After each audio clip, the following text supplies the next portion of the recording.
கிறிஸ்துவுக்குள் பிரியமானவர்களே, ஆண்டவராய் இயேசுவின் நாமத்தினாலே உங்களை நான் வாழ்த்துகிறேன். எல்லாம் சந்தோஷமாக இருக்கீங்களா? இந்த ஷம்மா ஊழியத்தின் சார்பாக தியான நிகழ்ச்சிற்கு வந்திருக்கிற உங்கள் ஒவ்வொருவரையும் இயேசுவின் நாமத்தினாலே வாழ்த்தி வரவேற்கிறேன். இந்த நாளிலும் வேதத்திலிருந்து ஒரு வசனத்தை வாசித்து தியானித்து கடந்து செல்வோம். அன்புள்ள ஆண்டவரே, உம்முடைய வார்த்தைகளை கேட்க ஆவல் உள்ளவர்களாக வந்திருக்கிறோம். நீர் எங்களோடு கூட பேசும்.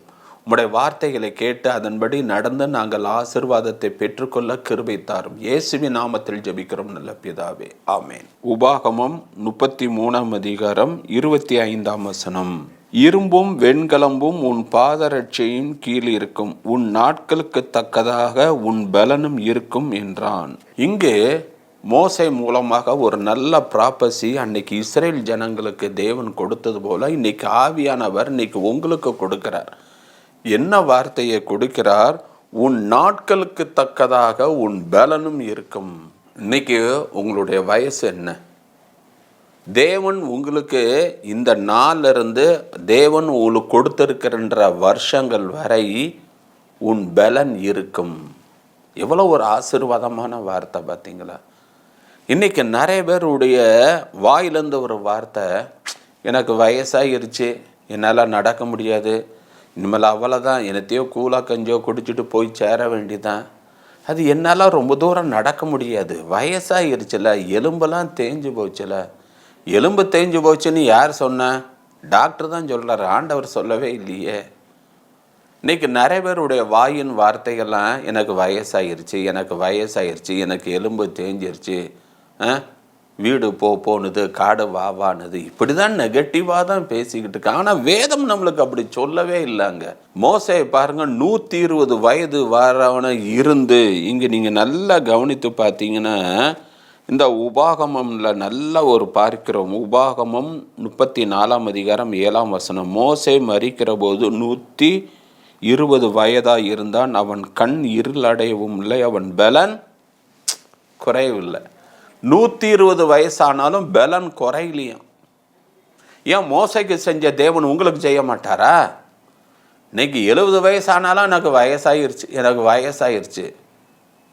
வேதத்தின்படி பாருங்க, 100 வயது உள்ளவனும் வாலிபன் எனப்படுவான் என்று வேதத்தில் வாசிக்கிறோம். ஏசாயா தீர்க்கதரிசி ஆகமத்தில் பார்க்குறோம்.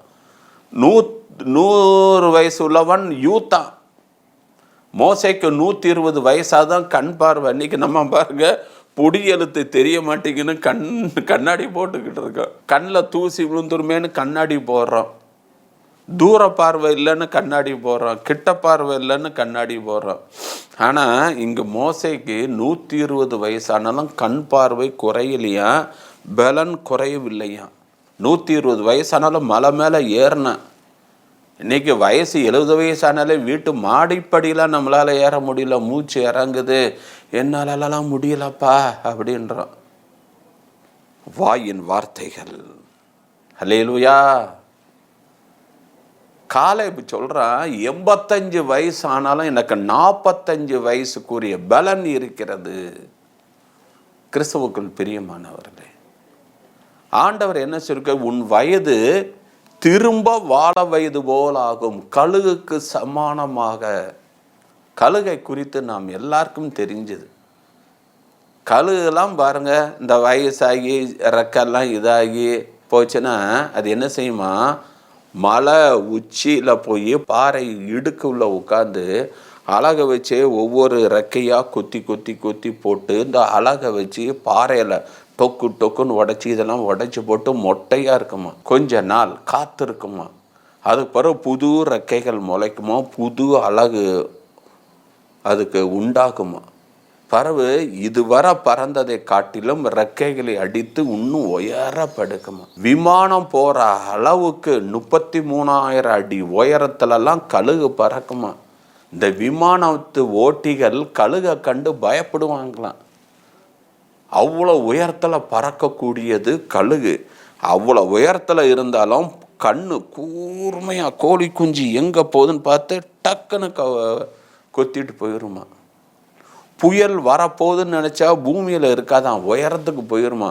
புயல் புழுதி காற்று அடித்த பிறகு தான் அது கீழே இறங்கி வருமா. அவ்வளோ விசேஷித்த குணங்கள் கொண்டதான் அந்த கழுகு. அந்த கழுகுக்கு சமானமாக உன் வயது திரும்ப வாழ வயது போல ஆகிறது. எவ்வளோ ஆசீர்வாதம் பாருங்க. சில வீட்டுக்கு போனால் சில அம்மாமார்கள் சொல்லுவாங்க, என் பையன் டெய்லி ரசஞ்சோறு தான் சாப்பிட்றான், ரசத்தில் என்ன சத்து இருக்கு, அவன் எப்படி பலப்படுவான் அப்படின்னு. நான் சொன்னேன், இந்த ரசத்தையும் நீங்கள் ஜெபம் பண்ணி சாப்பிடுங்க. அப்பத்தையும் தண்ணீரையும் ஆசீர்வதிக்கிற தேவன் கானாவூர் கல்யாணத்தில் வெறும் தண்ணியை ருசியாக மனமாக டேஸ்டாக மாற்றினார்னா, உங்கள் பையனுக்கு சரீரத்தில் எந்த வைட்டமின் இல்லையோ எந்த மினரல்ஸ் இல்லையோ அதை ஏன் இந்த ரசத்தை மாற்ற முடியாது? இந்த ரசஞ்சோறு சாப்பிட்டா அவனுக்கு எல்லா சத்தும் கிடைக்கும். நீங்கள் ஜெபம் பண்ணி சாப்பிடுங்க. இன்னைக்கு நம்ம யாரும் அப்படி செய்கிறது கிடையாது. என் மகன் ரசஞ்சோரா சாப்பிட்றான், ரசஞ்சோரா சாப்பிட்டா தான் என்ன? ஜெபம் பண்ணி பாடுங்க, உங்களுக்கு வேண்டிய சத்து அந்த ரசத்தில் இருக்கும். அப்பத்தையும் தண்ணீரையும் ஆசீர்வதிங்க, உங்களுக்கு தேவையான மினரல்ஸ், உங்களுக்கு தேவையான வைட்டமின் எல்லாம் அதில் கிடைக்கும். Oh mighty God, glory to Jesus.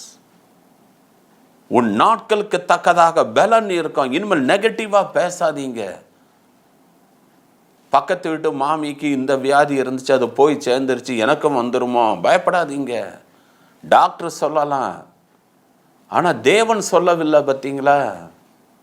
Scan சொல்லலாம், பிள்ளை தலைகீழ இருக்குது, கொடி சுற்றி இருக்குது, சிசரிங்க தான் பண்ணணும். டாக்டர் சொல்லலாம், நீங்கள் ஆண்டவரை நம்புங்க, ஜெபம் பண்ணுங்க, ஆண்டவர் ஒரு மிராக்கிளை தேவன் கட்டளையிடுவார். கிறிஸ்தவுக்குள் பிரியமானவர்களே, உன் நாட்களுக்கு தக்கதாக பலன், உன் கால்களும் கரடுகளும் பலன் கொள்ளும். அப்படியே வேதத்தில் உள்ள சம்பவங்கள் எல்லாம் அப்படியே தியானம் பண்ணுங்க, தியானம் பண்ணுங்க. நாகமான் எவ்வளோ பெரிய மனுஷன் பார்த்தீங்களா?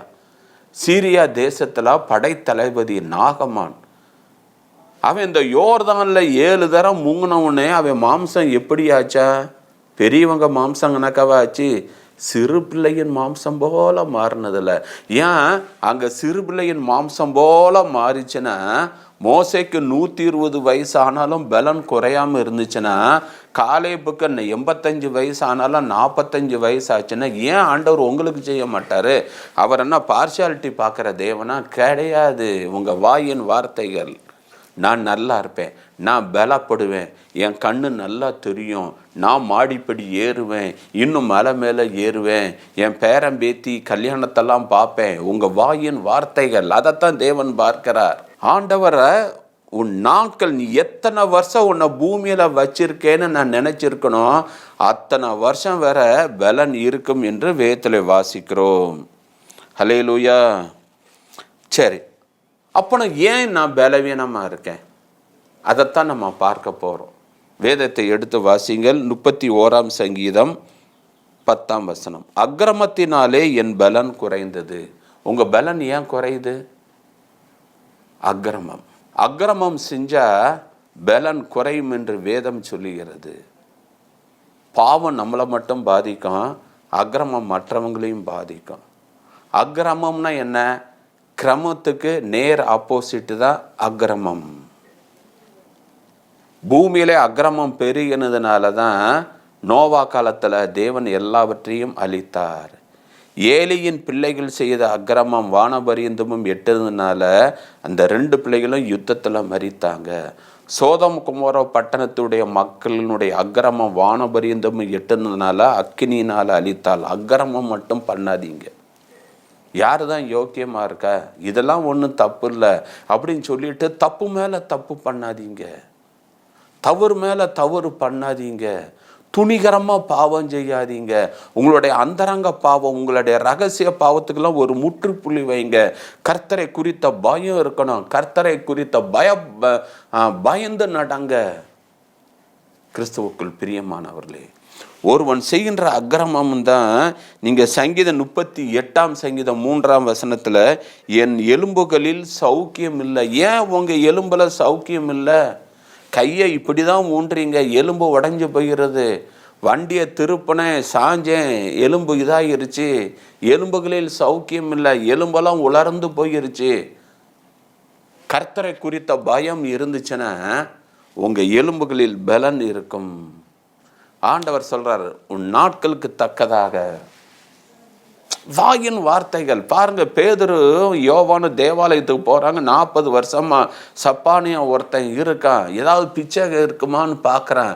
அவன் சொல்றான், பொண்ணும் வெள்ளியும் என்கிட்ட இல்லை, என்கிட்ட ஒன்று இருக்காது, இயேசுவின் பலன் அப்படின்னு சொல்லி இயேசுவின் நாமத்தினால எழுந்து நட்டா என்று சொன்னோன்னே அவனை கால்களும் கரடுகளும் பலன் கொண்டது. அப்போ உங்கள் வாயின் வார்த்தைகள் தான் ரொம்ப முக்கியம். நான் எழுந்து நடப்பேன், ஓடுவேன், கர்த்தருக்காக பெரிய காரியங்கள் செய்வேன்னு நீங்கள் அறிக்கை இடுங்க.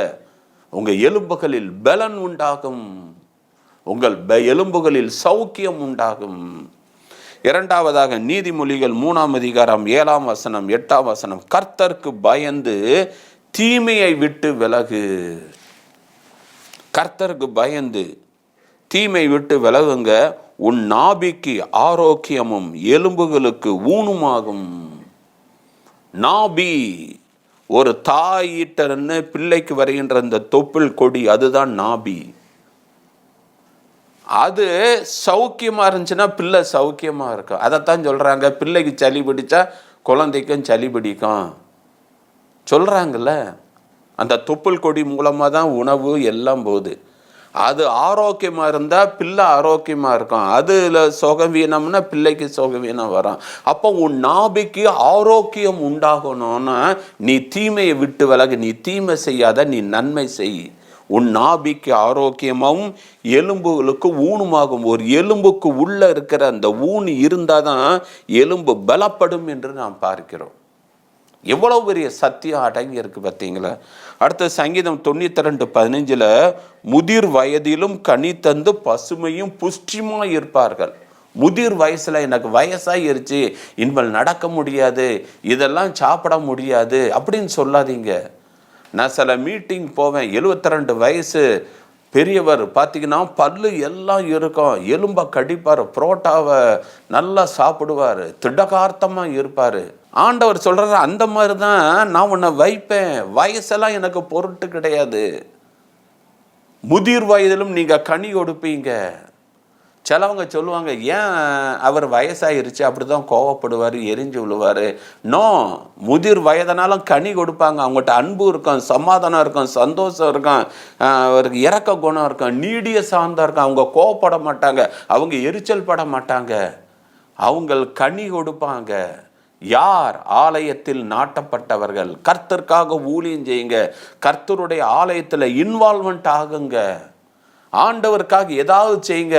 பிரதிபலன் பாராதீங்க, கமிட்டியை பார்க்காதீங்க, யாரையும் பார்க்காதீங்க, ஆலயத்துக்குன்னு ஏதாவது செய்யுங்க. ஆண்டவர் உங்களை ஆசீர்வதிப்பார். நான் ஒரு சர்ச்சுக்கு செய்தி கொடுக்க போகும்போது ஒரு பிள்ளை கொயரில் இல்லை, அவ ரெகுலராக இருக்கிறவ பார்த்தா முன்னாடி உட்கார்ந்துருக்க. சர்ச்சு முடிஞ்சோன்னு நான் கேட்டேன், என்ன பாப்பா முந்தி கொயரில் இருப்பியில், இப்போ ஏன் இருக்க மாட்டேன்? இப்போ எங்கள் அப்பா கமிட்டியில் இல்லைல்ல. அப்போனா உங்கள் அப்பா கமிட்டியில் இருந்தால் தான் நீ கொயரில் இருப்ப, இல்லாட்டி கிடையாத. அப்புறம் நீ ஆண்டவருக்காக நீ கொயரில் இல்லை. கிறிஸ்துவுக்குள் பிரியமானவர்களே, ஆண்டவர் உங்களுக்கு கொடுத்த தாளந்து திறமைகளை கர்த்தர்கன்னு நீங்கள் நல்லா பாடுகின்ற தாளந்து இருந்தால் கமிட்டியை பார்க்காதீங்க, பதவியை பார்க்காதீங்க, கொயரில் உட்காந்து கர்த்தரை துதித்து பாடுங்க, மறந்துடாதீங்க. கடைசியாக என்னாகமம் 23ஆம் அதிகாரம் 21, 22 வாசிக்கிறோம், காண்டாமிருகத்துக்குரிய ஒத்த பலன். நான் காண்டாமிருகத்தெல்லாம் பார்ப்பேன், அதுக்கு பாருங்க ஒரே ஒரு கொம்பு விளக்காண்டி தான் இருக்கு. அந்த கொம்பை வச்சுட்டு சிங்கம் புலியெல்லாம் குத்தி கிழிச்சு என்ன வேலை பார்க்குது. அதோடைய பலன் இருக்கிறது ஒரு சான்னு தான் அந்த கொம்பு. யானைக்கு மாதிரி இவ்வளோ பெரிய தந்தமாக இருக்கே கிடையாது, இவ்வளோ ஒரு சான்னு தான் அந்த கொம்பு இருக்கும். அது அவ்வளோ கூர்மை. சிங்கம் வந்துச்சுன்னா ஒரு முட்டு தான் கிழிச்சரம் வைத்த. அந்த காண்டா மிருகத்துக்குரிய ஒத்த பலன் ஆண்டவர் உங்களுக்கு கொடுக்குறாருங்க. இனிமேல் யார் எனக்கு வயசாயிருச்சு, எனக்கு அது இதுன்னெலாம் சொல்லாதீங்க. ஆண்டவர் சொன்னார், உன் நாட்களுக்கு தக்கதாக பலன் இருக்கும் இப்போ பலனை கொடுக்குறாரு. இப்போ நம்ம ஜெபம் பண்ண போகிறோம். உச்சந்தலையிலேருந்து உள்ளங்கால் வரை தேவனுடைய பலன் எல்லா எலும்பு, நரம்பு, தசை, அணுக்கள் எல்லா இடத்துலையும் பாய்ந்து செல்ல போகிறது. ஜெபிப்போமா? அன்புள்ள ஆண்டவரே, இந்த செய்தியை கேட்டுக்கரிக்கிற ஒவ்வொருத்தருடைய நாட்களுக்கு தக்கதாக பலன் இருக்கட்டும். காண்டாமிருகத்துக்குரிய ஒத்த பலன் ஆண்டவரே இவங்களுக்கு இருக்கட்டும். முதிர் வயதிலும் கனி தந்து பசுமையும் புஷ்டியுமாக இருக்கட்டும். ஆண்டவரே இவங்க நாபிக்கு ஆரோக்கியம், இவங்க எலும்புகளுக்கு நல்ல சுகம் பலன் உண்டாகுவதாக சுவாமி.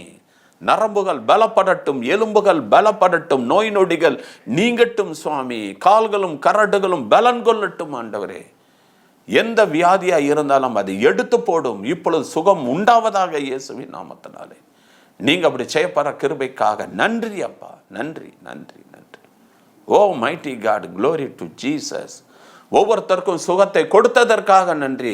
நல்ல ஆரோக்கியத்தை கொடுத்ததற்காக நன்றி அப்பா. ஆசீர்வதியும் வழி நடத்தும். இயேசுவின் நாமத்தில் ஜெபிக்கிறோம் நல்ல பிதாவே, ஆமென். கிறிஸ்துவுக்குள் பிரியமானவர்களே, இந்த செய்தி மிகவும் பிரயோஜனமுள்ளதாக இருக்கும் என்று நான் நினைக்கிறேன். உங்கள் ஜெப தேவைகளை எங்களுக்கு தெரிவிங்கள். நாங்கள் உங்களுக்காக ஜெபிக்கிறோம். God bless you. God bless you.